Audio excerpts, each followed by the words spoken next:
unemployed in this country now, I doubt they'd agree with that statement.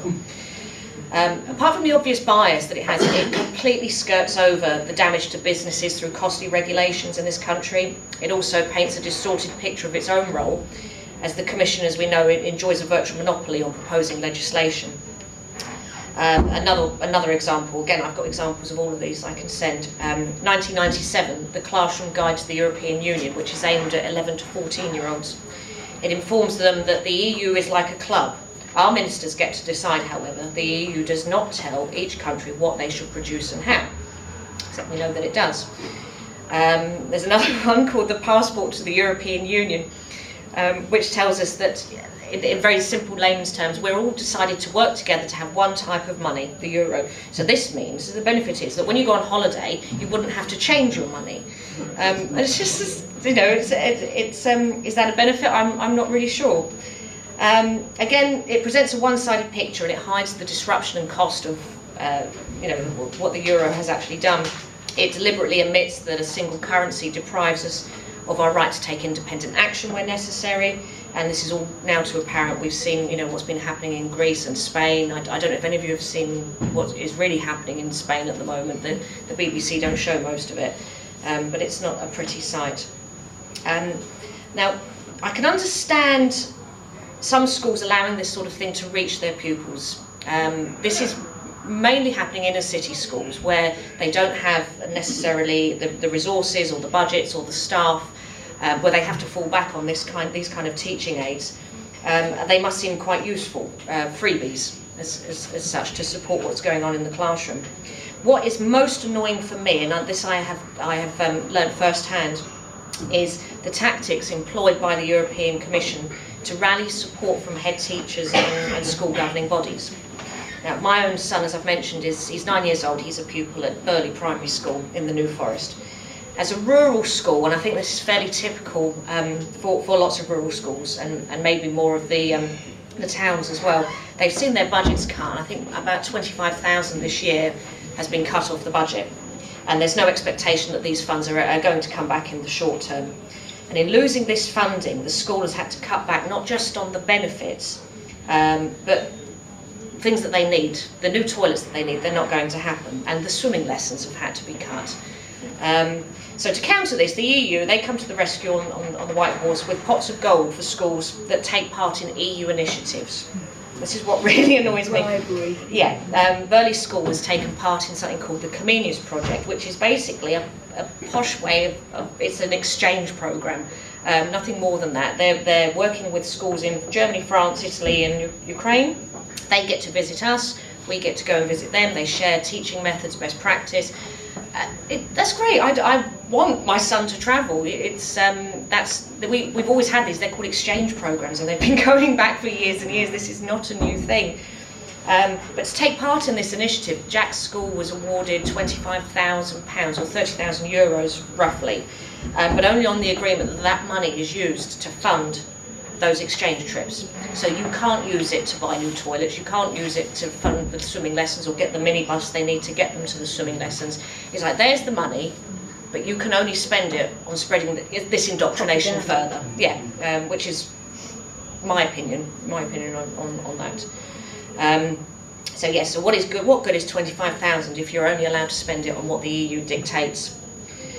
And then this whole thing brings me back to the point that perhaps if we didn't send them 50 million a day in the first place, we probably wouldn't have had to make these cuts in the first place. And it's, this sort of big circle. I had a huge debate with Jack's head teacher about this when it first happened, because I remember taking Jack to school and, what are you doing today, Corrie? I was like, oh, well, I'm getting ready with, UKIP meeting, and she sort of looked aghast at me, having just asked me if I'd become apply to be a school governor. She was like, oh, what are you doing?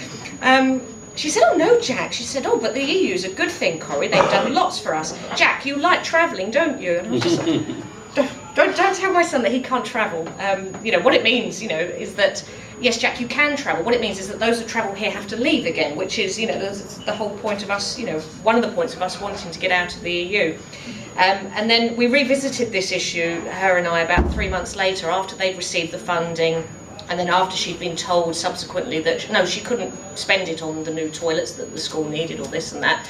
And she came back, sort of cap in hand, I suppose, and said, yes, you're right, it was all a big con, because all we're allowed to spend it on is funding to get us over to Germany and to bring them over here, and that was it, and to pay exchange families. And for the privilege, we get to display a plaque outside the school as well with the EU flag on it, and it's a shame, because it really is just an exchange programme. So I want to leave with some hope on this, because it's not all completely dire.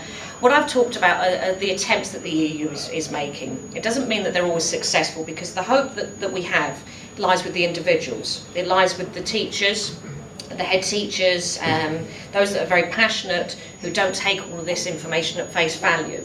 They may take it, but then they throw it out for debate. They allow the children to look at the facts, weigh up the pros and cons, discuss from their own experience what's going on. I mean, all families are being hit with or becoming affected by unemployment. You know, it's all over the news. I think teenagers these days are very savvy on what is going on out there in our world.